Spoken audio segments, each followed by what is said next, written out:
Então, a primeira questão aqui, referente sobre o assunto interferência de ondas, que caiu no Enem de 2018.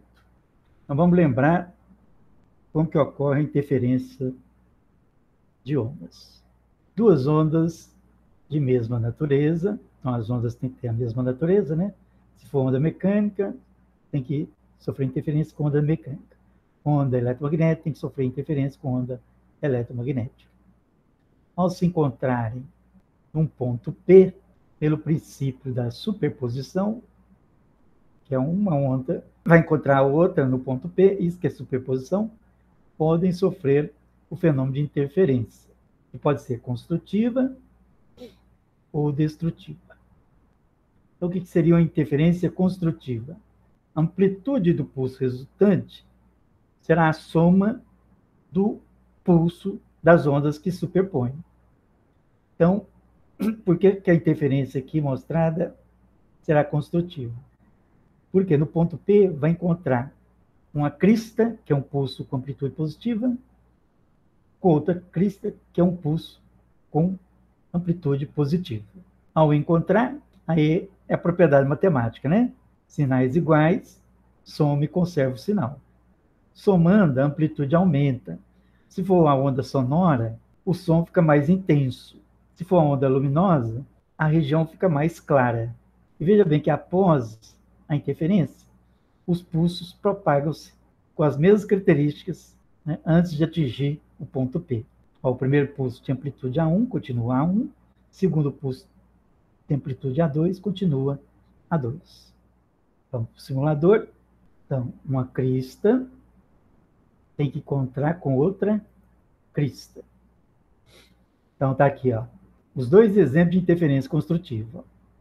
A corda em azul, vou produzir uma crista, amplitude positiva, que vai encontrar no pontinho amarelo aqui do meio, que é o nosso ponto P, com outra crista também com amplitude positiva.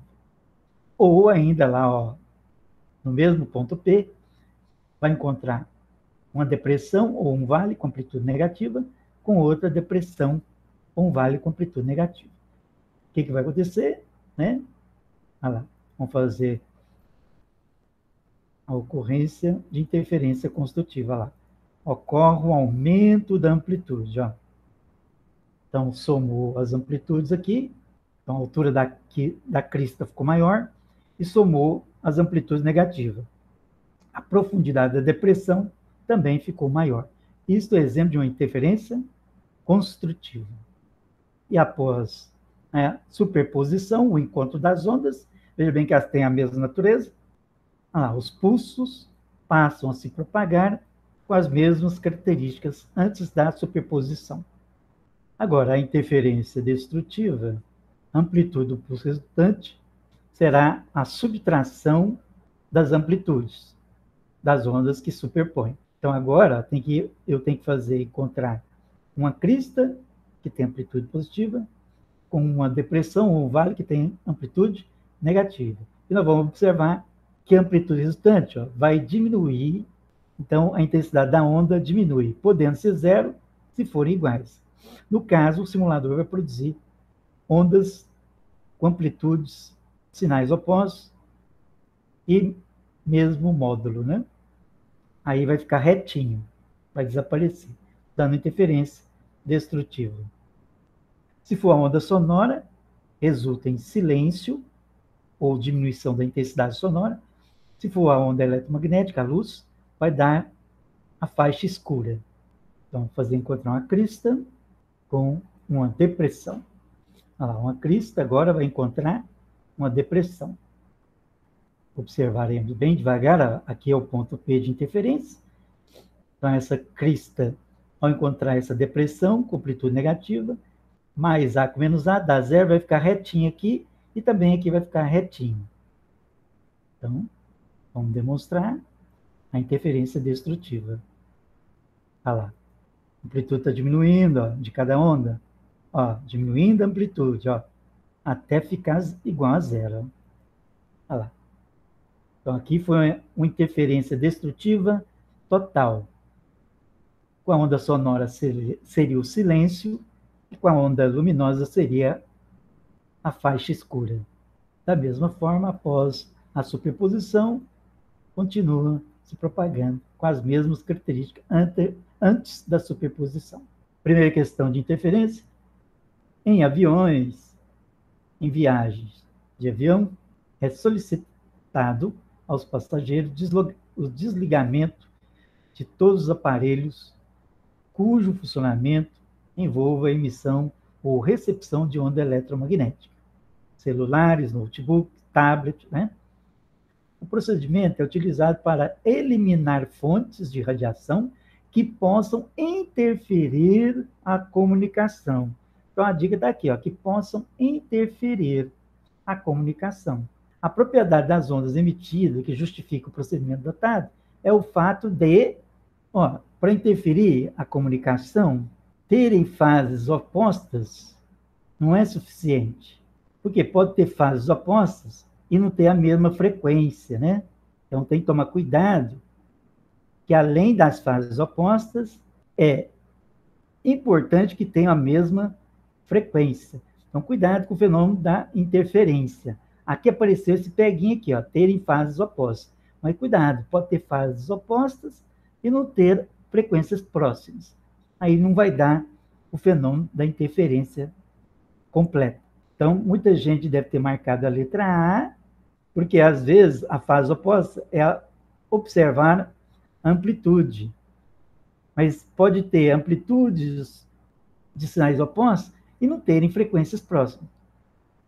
Aí o fenômeno de interferência, nós vimos que como depende da natureza da onda, a onda que eu produzi nas cordinhas tinha frequências o quê? Próximas, né? Além de amplitudes opostas, tinham frequências próximas. Então, isso aqui que é o mais importante do fenômeno da interferência, para complemento do assunto de interferência. Deve ter dado confusão, né, por esse motivo. Não é suficiente que tenham fases opostas. O mais importante, como as ondas que sofrem superposição são de mesma natureza, para que uma sofra superposição com a outra e dê o fenômeno da interferência, primeiro, o que classifica a onda é a frequência. Aí, segundo, que a gente avalia as amplitudes. Então, muita gente deve ter errado, marcada a letra A. A questão aqui foi eliminatória do Enem. Então, a alternativa correta, letra E. O fenômeno que pode interferir as comunicações do piloto com a torre é a interferência, que ocorre de maneira mais intensa quando as ondas possuem frequências próximas. A segunda questão de interferência do Enem é essa da caixa de som.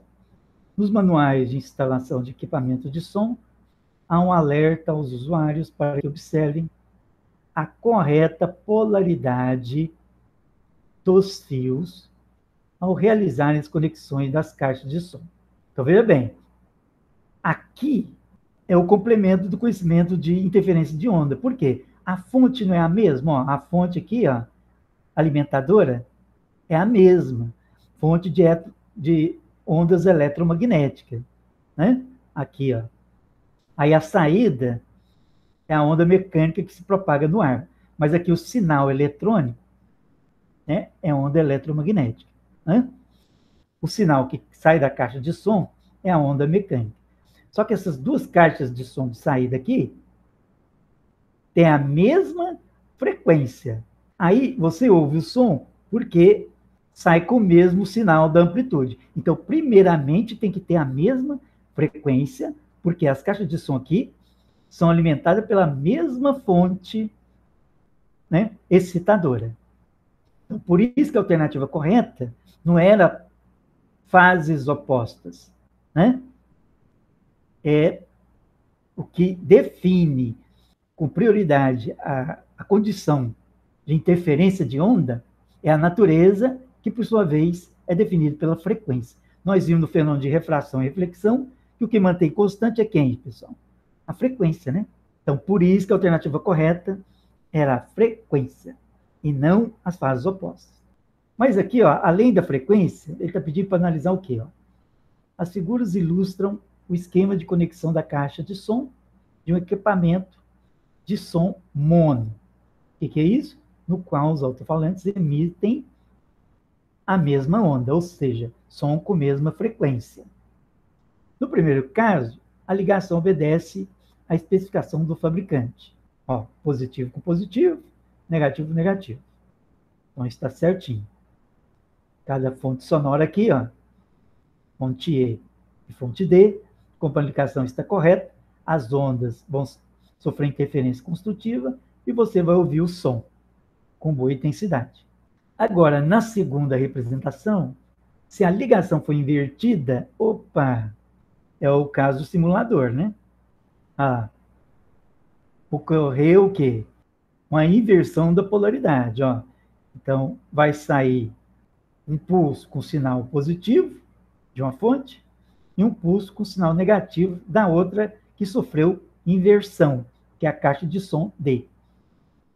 Aí, nesse ponto P, a meio caminho, tá vendo que ocorre a meio caminho, ó, do ponto médio? Ocorrerá interferência destrutiva. Então, interferência destrutiva através da superposição dos pulsos que estão em oposição de fase. Mas lembre que a condição primeira tem que apresentar a mesma frequência, foi o que falou no Enem, né? Olha lá, ó. Som mono, no qual os alto-falantes emitem a mesma onda. Então, mesma onda, mesma frequência.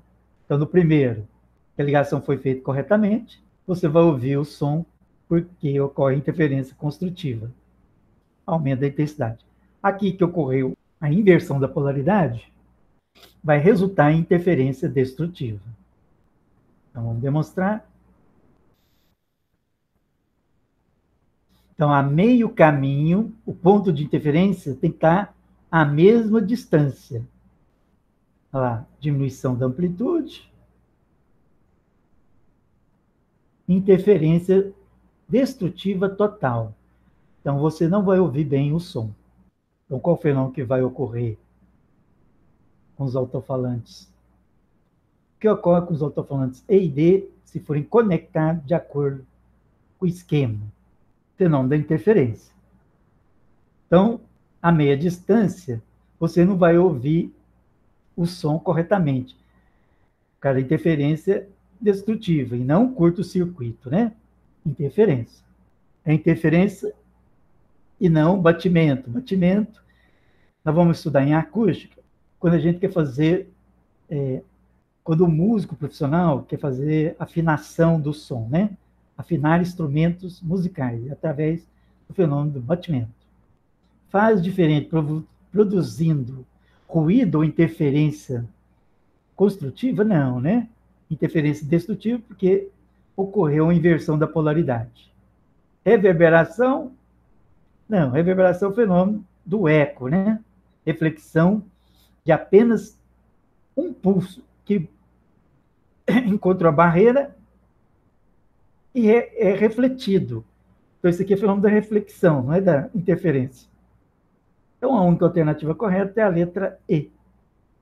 O alto-falante E emite ondas sonoras em oposição de fase às emitidas pelo alto-falante D, provocando o fenômeno de interferência destrutiva nos pontos a meia distância que distante aos altos-falantes.